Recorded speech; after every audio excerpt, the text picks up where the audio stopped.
this episode, we're going to cover a very interesting and sometimes very challenging topic for leaders, and that is getting the balance right between, on one hand, compassion and kindness, balanced with accountability.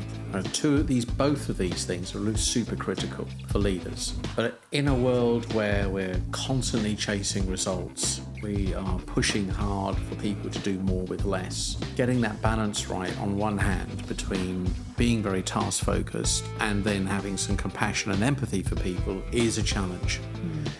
When people get it right, the results are exponential, and it can cost you a lot if you don't. So not an easy thing to do. So hang in there and listen to some of the insights we've got around what happens if you do both well, what are the consequences of not doing both well, and how we can do it.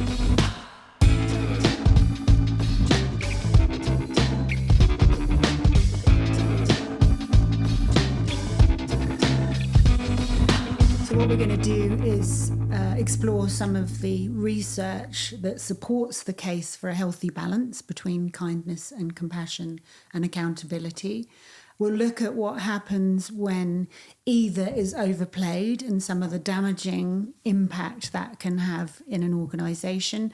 And then finally, we'll look at how leaders can set the conditions for a healthy balance between those two things in their teams. I think the first place to start, is some of the evidence. I know you've been doing a lot of research in terms of the impact of being able to strike a healthy balance between kindness and compassion. Yeah, in fact, Lisa, this podcast was inspired by me listening to... In fact, this episode was actually inspired by me listening to the research company that we work very closely with called Zengerfoben. And they have a podcast called The 90th Percentile. And one particular episode was looking at the research they did around this balance between kindness and compassion and accountability. So if you think about those two axes, imagine a simple sort of 2x2, accountability on one scale and kindness and compassion on the other. Yeah. Now, clearly, if you what they found in digging into the research, and bearing in mind this is a very large data set of some 150,000 leaders across the world, with some over 1 million assessments on those people, or data points on those leaders, they're able to conclude some very clear distinctions between these two items. So there's about 57 measurement items, and some of those measurement items measure specifically kindness and compassion, and some of them are measuring accountability. Your willingness to drive for results, focus clear goals for people, keep people accountable to those goals, setting stretch goals, and so forth. What they concluded from this research was that when they observed people who were high in accountability, those very same people didn't particularly score, for a lot of them, didn't score particularly well in kindness and compassion. And vice versa, those people who scored high in kindness and compassion didn't always fare that well in accountability. And when you think about it, these are two almost like opposing forces, aren't they? One is very task orientated. Yeah. Get the job done at all costs, make sure it happens, drive.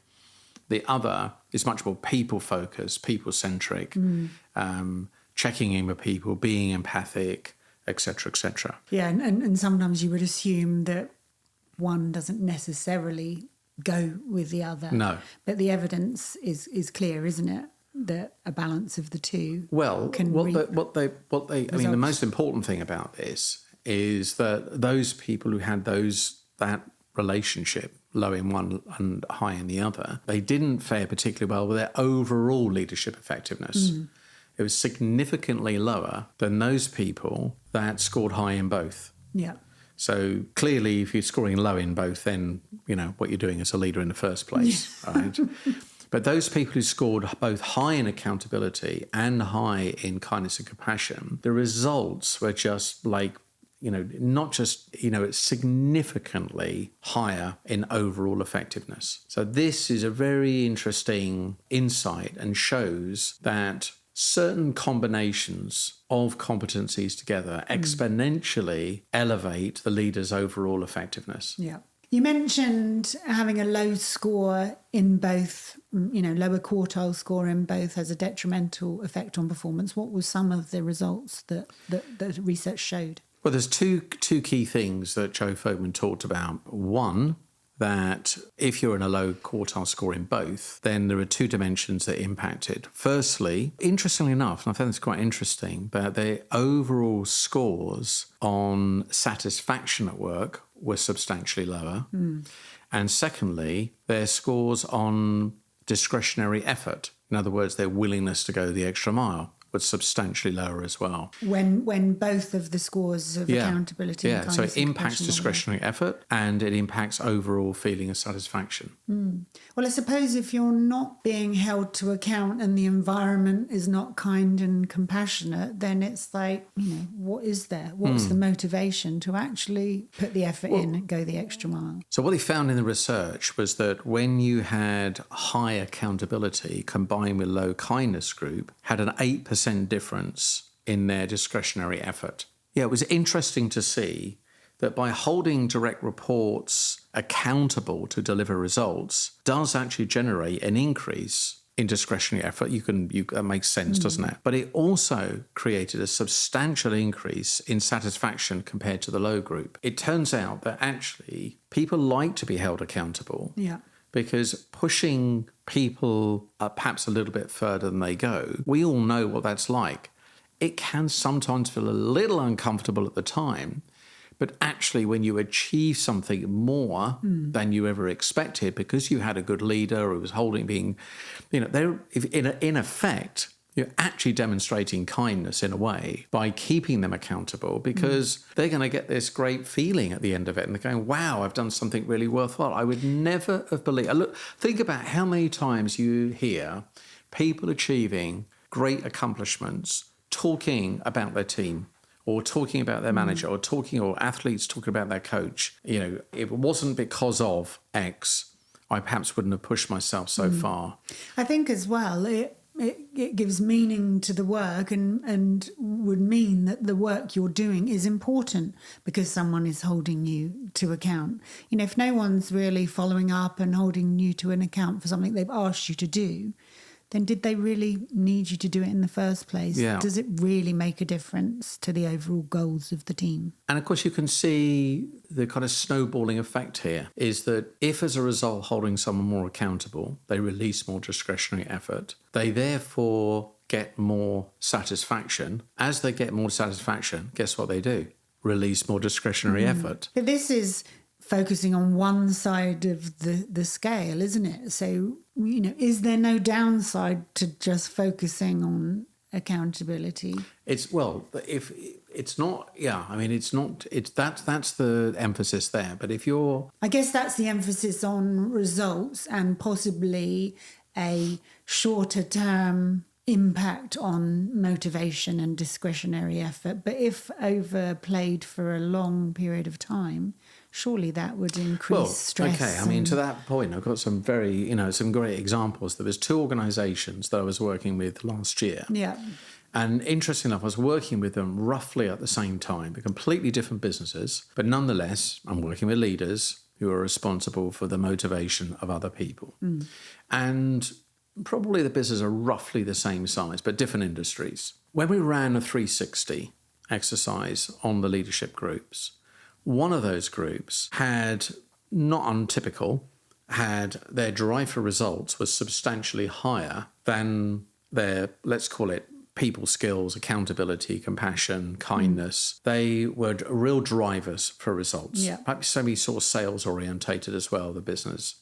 And the issue for them is that when you looked at engagement scores for that organisation, there wasn't a huge amount of LOVE, love for the organisation. It was almost like, I got to do it, I have to do it, but am I feeling good at doing it? It's a very rational experience and a rational relationship focused on results. Yeah, the sort of care and compassion and feel-good factor about the organization wasn't there in abundance. In fact, I would even suggest it wasn't even there between them. So the actual relationship between them, they actually were very hard markers on each other. And they were very hard markers on the team, were hard markers on them. And I was saying to them, something is missing here for what seems on the outside a very high performing organization. There isn't a lot of warmth, indeed. Yeah. I mean, when you went into those facilitating those exec team meetings, did it feel cold? Did it feel that there was no sort of small talk, focus on the agenda? I didn't actually attend any of their exec meetings. Okay. So in this case, it was just my experience of them was interviewing them, working with them I did interview a lot of people, and I interviewed a lot of the people they led. Yeah. So I had a sort of feel for, and obviously the 360 surfaces how people are feeling, because they're, between 10 people, they're going out to 100, or 50 to 100 people. So you're getting a pretty good flavour, and they've got their own employment surveys and employment days, et cetera, et cetera. So that was the point, that high focus on results, not a great deal of good feeling in the organisation. And they were battling a bit with that. They were a bit frustrated by it. They were actually annoyed, in a way, that their results weren't higher, because they were motivated by getting great results and they saw themselves as high achievers. So they were focused on results and disappointed they didn't get high results in all aspects of their 360. And it's not like they were, absolutely killing it in the market as well. I mean, they were doing pretty well. Yeah, so what was the net effect of this focus on results in terms of as I said, their results? I think they felt they could be, they could be doing more. They needed more buy-in to what the organisation stood for. They wanted to drive up higher levels of retention. They wanted to drive up higher levels of attraction of talent. And these are things that they were, battling and challenged by. Yeah. Now, the other example, interestingly enough, was a organisation as a more engineering-based business, and they had the reverse of this.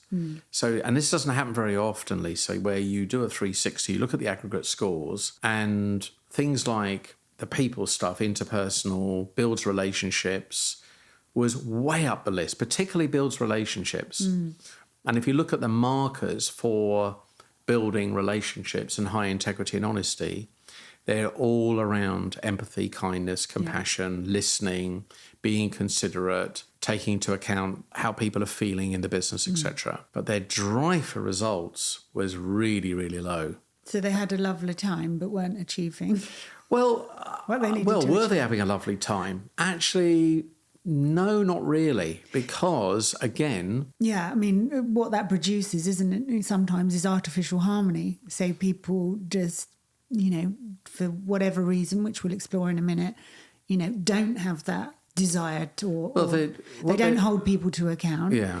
But they're all nice and having a lovely time. But are they actually delivering the hard messages and...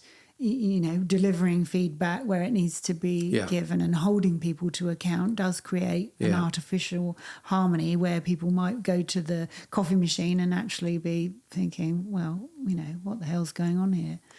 Well, what they're really doing is they're prioritising relationships over results at the most painful point. And what I mean by that is that if you set a target for somebody and you're bright and breezy and we've got our plans and our targets, but it gets near the point where that target or that goal or that task or that report should be, delivered to the organisation, or something should be finished. And right at that point, when you're perhaps attending a meeting and reporting against those results, you start overly listening to the reasons why they've not been able to achieve that result, because your tendency is to prioritise keeping the relationship intact, not confronting them, not really, being too compassionate about the trials and tribulations they've had and all the difficulties. And therefore what happens is that people get used to it. It became a cultural invisible rule that it's okay to miss the target. It's okay. It's fine. No one's going to get into real trouble. The CEO isn't going to really, bang the table too much. That then ripples down to the next level and the next level. But here's the interesting thing. So in the short term, they're getting what we might describe, as we know, a little dopamine hit from going, oh, phew, I don't have to, I'm feeling good. We're all getting on okay here. And I don't have to actually, I was fearing having to confront somebody, but I've listened to you, you've listened to me, and we'll all be lovely together, and we're all we feel great about each other in the short term. Yeah. But what was actually happening is there was an underlying frustration with missing goals. Yeah. Not just, by the way, from the senior leaders, but actually people below them were getting frustrated that other people were not holding themselves. Even people looking up are getting frustrated because things weren't being done. So this kind of...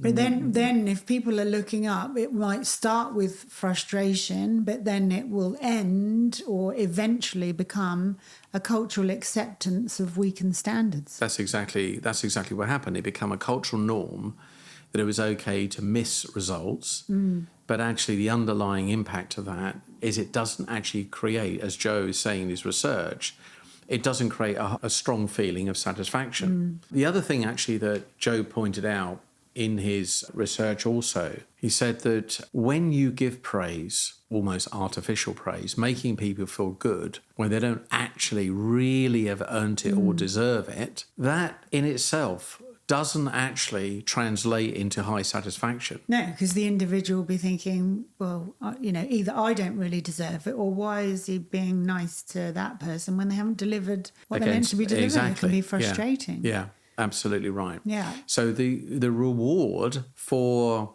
high performance needs to be genuine and needs to be it actually needs to be felt by the recipient and the giver. Yeah. Because we all know what it's like if you receive praise for something you know you don't deserve. You kind of go, yeah, well, cheers, thanks, but I didn't really deserve that. It doesn't feel good. No. Earned. Now, you earn it, interestingly enough. If you earn that right to have that praise, but you don't get it because you're continuing to demand more and not giving recognition for the achievement, then that in turn, again, creates dissatisfaction and stress and lowers discretionary effort. Yeah. So you can see it's not surprising then when you look at these insights that the combination of both high accountability, those leaders that can do both, are exponentially better. So what gets in the way of, because it sort of makes sense, logically, that a balance of the two, and obviously the evidence is absolutely clear. What gets in the way of people doing it? Why is it uncomfortable on either end of the scale? Well, I think on one hand, if we take high accountability first and low compassion, there sometimes can be a sort of, prevailing belief on the part of the leader that if I go too soft on these people, they'll take advantage of me, which is a kind of old traditional, a top-down kind of view. In my day, cracking the whip, holding people. Earn your, you've got to sweat and earn your stripes. Treat them mean, keep them keen. That kind of mindset of you don't want the person thinking they've got it sussed and it's done and it's a done deal and you're great and you don't need to try harder. It's in a way, it's almost like devaluing. It's like saying the person that sits below me is not as smart, as intelligent, as motivated as me, and I need a manager to tell me to be motivated. And, what is that really saying to that individual? It's saying to that individual, I don't actually trust you completely. Yeah. And you're only really succeeding because I'm cracking the whip. All that person has learnt to get results over time by pushing hard and not giving too much praise. So they've kind of almost like attached a belief. I get results when I have that balance. Yeah. That's one thing around, I think it makes it difficult. Two, I think if there's a slightly difference in style, you know what it's like when somebody perhaps is more expressive in their nature and they express this sense of urgency to go and get things done. They're verbalizing, they're talking about it, they're backing it up with results. It's natural for the other person to go, you've got this, I can see you're all over it. Yeah. But let's supposing that person isn't like that.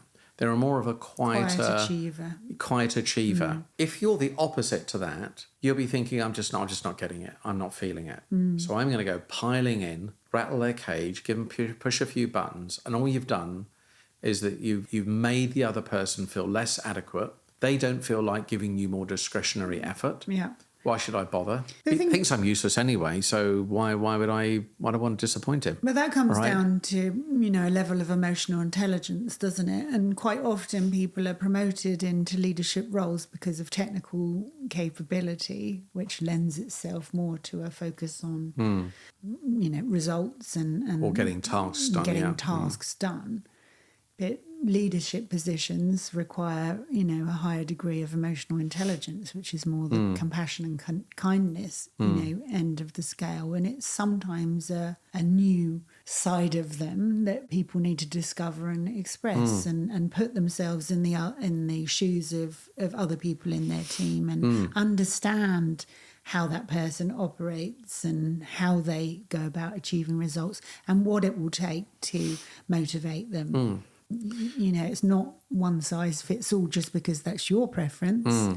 You need to take into account the style and preferences of the other person. Yeah, and that's an application of getting there and being able to do both for sure. Yeah, understanding both. So what about people that are scoring, in the upper quartile on the kindness and compassion, but low on accountability? What is it that gets in the way for those people? Well, certainly in my experience, certainly working with this company last year, these people have worked together for a long time. They had very strong relationships, and one of them actually had been promoted above the peer group. So he was like at the same level and then suddenly popping up and above those people. And I think that created you're my mate. We've worked together all these years.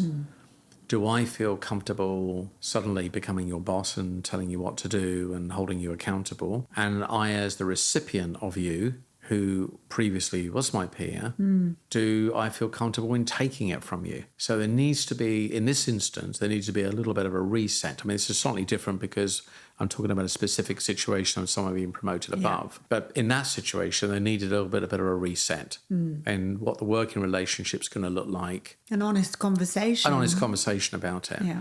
But more broadly, in answering your question, people who prioritising passion and and by the way, this is a great thing, isn't it? The fact that you've got kindness and compassion and appreciation of people's circumstances, that is it's a positive thing. We don't want to dilute that. I think what we have to do is we have to get past what it means to hold people accountable. Yeah. And I mentioned earlier, there comes a point in time where that accountability conversation needs to happen. But it can be done in a kind and compassionate way, If you're with a belief, this is going to be difficult, it's going to be hard, I'm going to potentially upset you. It's really, if you think about it, it's a fear of confrontation, upsetting somebody, feeling slightly uncomfortable with the responsibility of holding people accountable. Yeah. But as we said before, and I think this is where the reframe needs to happen, not holding people accountable equates to lower dissatisfaction at work. Now, that is something that I think that people need to get hold of who struggle a bit with this, to say, what am I really doing? In the short term, I'm saving everyone a tiny bit of pain in the uncomfortableness of the conversation. But in the long term, I'm depriving them of a real sense of satisfaction about my work. Yeah. And so what does it look like, if you've got examples where you've seen it, where there is a healthy balance? Not many. The two.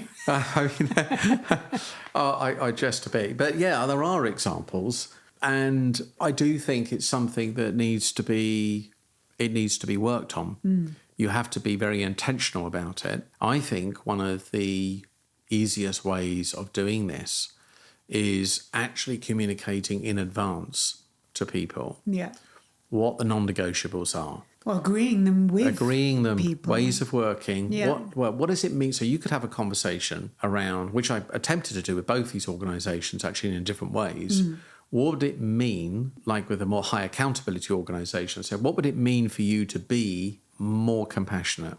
Where would that show up? How would you be doing it? What would you not do? And what would you start to do that you're not currently doing? And we can look at some of those factors. That's a conversation that we had. And on the other side, with the low accountability team, same conversation. And by the way, we had plenty of ammunition because I was able to show them very clearly the predictive outcome of having a low focus on accountability and results and what that actually translates to. And they're suffering from it themselves. Yeah. So what would it take for us to... And by the way, when I started this, there's a few people squealing, well, hold on a minute, we don't want to become like these big corporates. We don't want to, we don't want to be banging the table. We've got a friendly culture around here. We've worked hard to maintain it. Precisely right. Yeah. We have a lot of, we like each other a lot. We get on really well. We don't want to upset that. And I said, it's not an either or, it's a both. And it's getting them sold on the fact that the outcome for both the organizational results and delivery of results and profitability, productivity, all those things, combined with how people will be feeling about winning. Yeah. Everybody wants to win, not win-win over everything, but we like the feeling of accomplishment. We've talked about this before many times on other podcasts, about the feeling of accomplishment gives you a rise in dopamine. It makes you feel good in the short term and in the long term. So it's there are real tangible benefits both organizationally and personally. So I think that's the dialogue that needs to happen. I remember it got to a point where I said to them, okay, I think you need to decide, rather than asking me as your external facilitator to try and get people to be more accountable. I'm just here for a couple of days, a month or whatever. I think you need to decide amongst yourselves where that balance is, because you've got to be able to follow through on something you feel comfortable. Because if you make a big play on this and then you don't do it, you're signaling to people this value, apparently, which they had a new value around this accountability. You're not giving any credence to. Yeah. Two things. So one thing I read from the US Marines is they say mission first, Marines always. So that's quite a nice way of expressing that. Yeah, really nice. It is between the mission and being accountable for that mission, but that sense of belonging and, the sort of kindness and compassion to each other as a group of Marines or a team or whatever. I really like that. And the second thing is with accountability, there's two things here, isn't there? There is creating a culture where individuals feel accountable and holding people to account. Because surely it's better if you actually make yourself redundant in the need to hold people to account ideally in a top-down type way. Because you create a culture of accountability where people do that for themselves. Yeah. I mean, look, I think one of the tools that people will be very familiar with is the 5 dysfunctions of a team, right? Patrick Lencioni. Yeah. And what appears in that model, results at the top, trust is at the bottom, what's in the middle, accountability. Yeah. Higher trust, higher psychological safety leads to people being able to have, guess what? Conflicting conversations. They can deal with things where there is a conflicting point of view so that they arrive at a point of commitment. And once that commitment's made, they then hold each other accountable to get the results. Yeah. So there again, and that's a very strong body of work. And, measurements against that repeatedly indicate that when you get those 5 things right, the team will be much higher performing. Yeah. So you mentioned already, about setting expectations early and agreeing those non-negotiables in terms of how a team is going to operate and hold each other accountable and some of the standards that they are going to commit to as a team. That and also needs to be done in one of the other challenges in the low accountability organisation I was referring to is that when they were setting out those expectations, they were too ambitious. So they were overplaying their expectations of themselves and the organisation. So in addition to this behaviour that had become a cultural norm, I'd say when we did a bit more analysis, and I said, actually, one of the reasons you're finding yourself in this position, other than this behaviour, and what's making you more reasonable is because you've set the goal so large in the first place, it's easier to, to be honest, right, that was a ridiculous goal, so I'll let you off, right? We were never going to achieve that, so... actually, we haven't done too bad.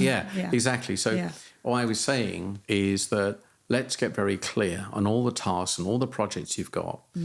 Let's look at how much time they're actually going to take you. And see whether or not it's actually realistic.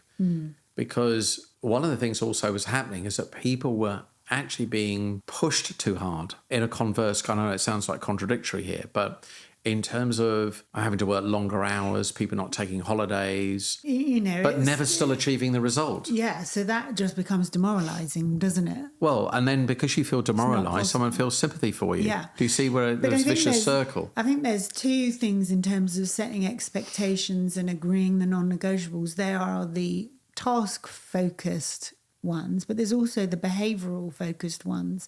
So an engineering organisation that we worked with previously, they set their conditions in that, know your role, do your job. And I think it may have been that team or another one, but go ugly early. So if there is a difficult conversation to have, we have it. We don't brush it under the carpet. So I think it's useful to look at not only the task at hand, but also the behaviours that you are signing up to that will mean that you hold each other accountable. Exactly. Once you've got some agreed goals that you all feel comfortable with achieving, and they might be slightly we all know good goal setting is not being in the panic zone and not being in the comfort zone, right? But being in that role in between the two. So there's a little bit of a stretch in there. It feels good having a bit of a stretch. But once you've got that, and you then, well, first of all, you need to put your trust in people. Yeah. Putting your trust in people, as we know, and it's proven many times, that the higher trust you put in people, the more trust they're likely to take. If you set me a task and I get the feeling from you don't trust me, when I see myself failing, it's no surprise to anybody, right? If you put a huge amount of trust in me and you set the expectation that Martin's going to do this task, I feel a sense of obligation to you to honour that. And you can also use the full breadth of your skills to make sure you get the thing done. You haven't got that little voice in your head thinking, he doesn't really think I can do it, and then your confidence is affected. It's a bit like kids, isn't it? When we've both had experiences of kids. If you don't expect your kids to do a task or do something or keep the room tidy, and you keep telling them that's what they don't do, they just carry on doing it. So no one's going to be disappointed. I mean, you weren't expecting me to do it. I didn't do it. We have the same conversation over again. Yeah. There's no expectation I'm going to be any different. No. So I'm not fulfilling some sort of ambition that is I'm not going to disappoint anybody. So that's, I think, putting trust in people is really important. It's the balance of trust and trustworthiness. Am I demonstrating trustworthiness to you? Are you trusting to me? There's two sides. Two sides to it. Hey, and guess what? Guess what is the one thing that is going to hold that true? It's ownership and accountability. Now, the contracting there, and this is a critical behaviour, is that if at any time I don't feel I'm going to be able to deliver that result to you, let's take something simple. I'm going to get a set of data to you by Friday. You need the data to prepare for a meeting next week. Yeah. All right? You need it by Friday. I realise on Wednesday I'm really snowed under. I'm really pushed. I've had a day off. Something's happened and I'm not going to deliver it. I should be the first person that calls you to tell you, not on Friday that I'm not going to be able to do it, but on Wednesday I'm calling you and saying, hey, Lisa, look, I know I promised this to you by Friday. I am really going to be stretched to be able to do that. Proactivity, managing expectations, Exactly. All, there is no effective leader that's going to be, well, you said you were going to do it, and so you just have, there is flexibility and there might be a circumstance where we say we've got to find a way to do this. What other resources we can bring in? Yeah, exactly. But there's a conversation to be had. That's the point. It's not a surprise. It's not surprising. It's not having surprises. It's telling people in advance, honouring the contract you have with that person. That then further engenders trust and respect. Because I know if I give someone a task, I can either rely on them to do it, or secondly, they'll come and tell me if they can't or there is an issue with it. That's how we come to value and trust brands that we buy from. Yeah. Because we know if there's an issue, we're going to get good customer service. We know things go wrong. There are challenges in life. It's the way they're handled, and it's all about that kind of respect. Yeah. Another way that I think that leaders can set the right conditions for this healthy balance is actually being role models themselves. Yeah.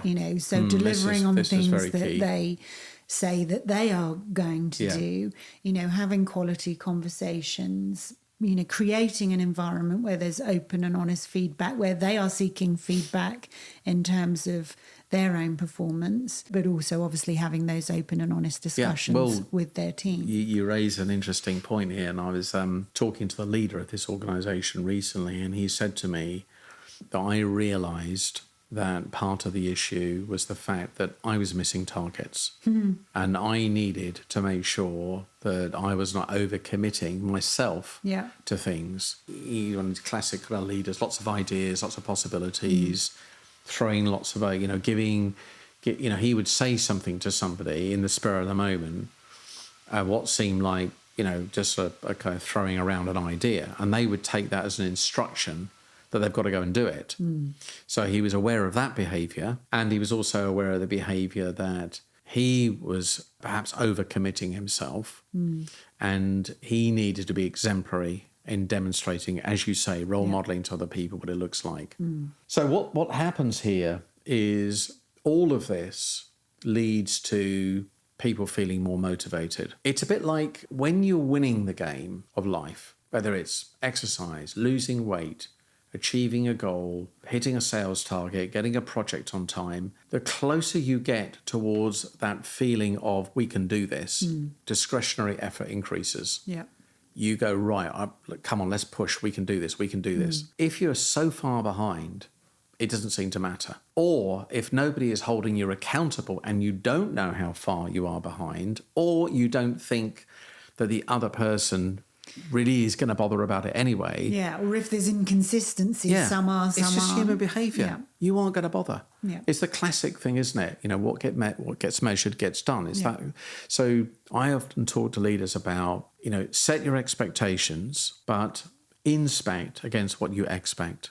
If you don't inspect against what you expect, then don't be surprised that you don't get those results. So you have to be very clear about what your expectation is, gently inspect against it so that you get those expectations fulfilled. Yeah. And this overall enhances a feeling of winning, a feeling of motivation. Set those goals too high, unrealistic, that nobody commits to. Don't inspect against them and you end up with a mess. And then it just the motivation drops away. What's the point in trying would be the opposite of high discretionary effort, right? Yeah. Yeah, you see the psychology. What's the point in trying? We're not going to win anyway. There's, I've just lost my mojo here. I've lost my energy. I just can't. No one cares anyway. But look how hard you push. Yeah.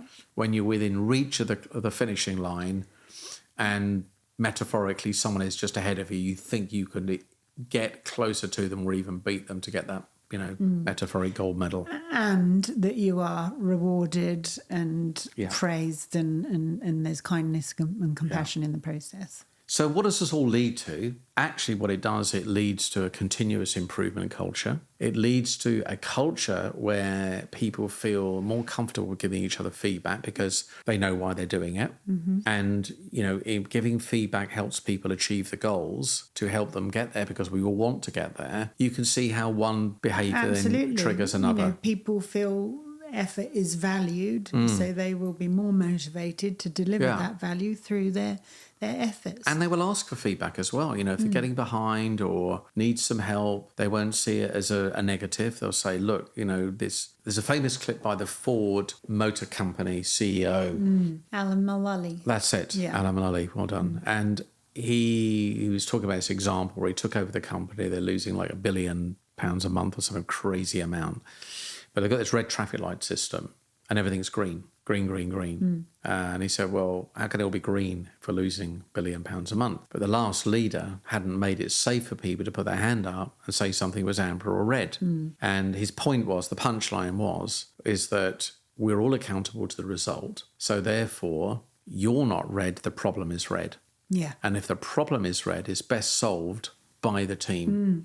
That's a very different mentality. Yeah. It's not a personal failure, if you like. It's safe to highlight where things need collective effort in order to find a resolution. So you can see where all these snowballing impact of these different competencies when combined together produce a very high performance culture. As we've always said, Lisa, success leaves clues, so does failure. And when you start doing some research and digging around, you find the clues. Why is this such a high performance culture? And it's almost like a stacking. It's not one thing. It's not just we're all gung ho and go for it, and there are multiple things that are going on simultaneously that is creating this high performance. The objective here, as you've been listening to this, my suggestion is particularly, either as an individual contributor or as a leader, think about the part that you play in both demonstrating compassion, kindness, and accountability. Recognize that by having self-reliance, and that in itself, being kind to yourself about what is realistically possible, setting goals that you feel you can achieve, perhaps with your leader to give you a little bit of a stretch, but also being accountable to yourself and to other people. And out of respect to those people, you'll learn more trust. Yeah. And then conversely, if you're a leader, be aware of, that start point of setting goals that are achievable, that everyone agrees to, that everyone can support, but be incredibly consistent in holding people accountable. And I think it's essentially about, thinking about the example that you are being to other people. If you want a behaviour in your team, you first have to exemplify those behaviours yourself. Demonstrate. Exactly. Yeah. And at the same time, remember that people will need some kindness extended to them, but sometimes, being mildly tough is a form of kindness. And by having those conversations with people early enough, we avoid the frustration that comes with consistently missing targets and then not actually feeling that great about accomplishments. So I wish you all the best of luck with this. We both do. This is not an easy one to crack.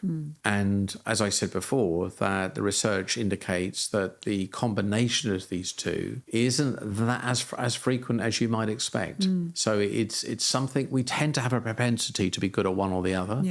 Because they are kind of like opposing energies. But as with lots of things in leadership, when you combine these things together, there is an exponential impact. And we'll put a reminder of some of the things that we discussed and some of those things that leaders can do to set the ground rules for a healthy balance between these two things in the show notes. And thank you as always. What have we got coming up listening. next?